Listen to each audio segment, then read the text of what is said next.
জ্বালানি তেলের জন্য পাম্পে পাম্পে দীর্ঘ লাইন, দু একটি পাম্পে সরবরাহ বন্ধ থাকায় অনেকেই করছেন অপেক্ষা। কিছু পাম্পে আবার ভিন্ন চিত্র, সরবরাহ থাকায় চাহিদা অনুযায়ী বিক্রি হচ্ছে তেল। তেলের সরবরাহ সীমিত থাকার কারণে আমরা গতকাল সন্ধ্যের থেকে এই পর্যন্ত আমরা তেল বিপণন সাময়িকভাবে স্থগিত রেখেছি।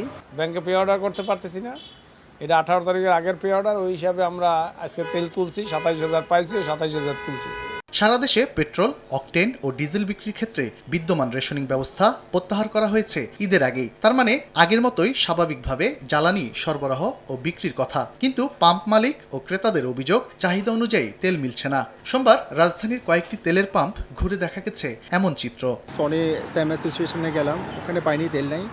তো কখন আসবে ওনারাও বলতে পারছে না। ফজরের নামাজ পড়ে 5:15টার সময় এসেছি, তো এখন বাজে 12:30। তো দেখেন আমি কত ঘন্টা ধরে এখানে দাঁড়িয়ে আছি। আমার সামনে অনেক গাড়ি ছিল, গাড়ি চলে গেছে বিরক্ত হয়ে।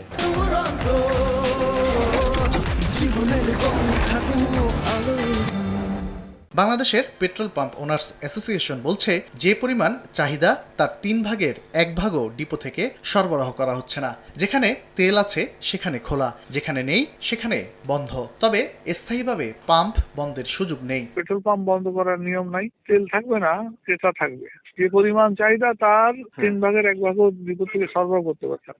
সড়ক পরিবহন ও রেলপথ প্রতিমন্ত্রী বলছেন, তেলের সংকট ঈদের আগে ছিল, সরকার উদ্যোগ নেওয়ায় ঈদযাত্রায় কোনো প্রভাব পড়েনি। সরকার কিন্তু এই ব্যাপারে উদ্যোগ গ্রহণ করার ফলে ঈদের মধ্যে যাত্রীদের যাওয়া আসার ব্যাপারে এই সংকটে কিন্তু আমরা বাস্তবায়ন হয়নি।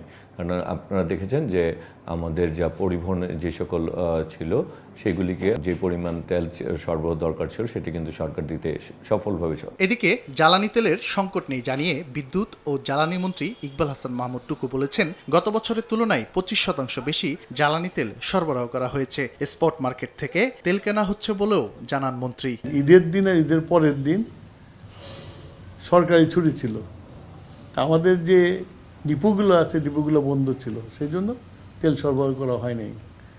আজকে সকাল থেকে আবার ডিপোগুলো চালু হয়ে গেছে, তেল আসছে। ঈদের কারণে 2 দিন বন্ধ থাকার পর ডিপো থেকে তেল সরবরাহ শুরু হওয়ায় সংকট দ্রুত সমাধানের আশা করছেন সংশ্লিষ্টরা। তানভীর হাসান মেঘ, সময় সংবাদ, ঢাকা।